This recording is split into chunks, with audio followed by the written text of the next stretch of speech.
नमस्कार रिटेलर मित्रांनो, मी प्रवीण गुप्ता.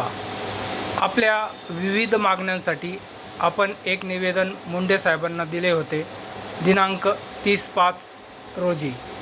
पण आज 2 महिने उलटूनसुद्धा त्यांच्यावर काहीच कारवाई नाही.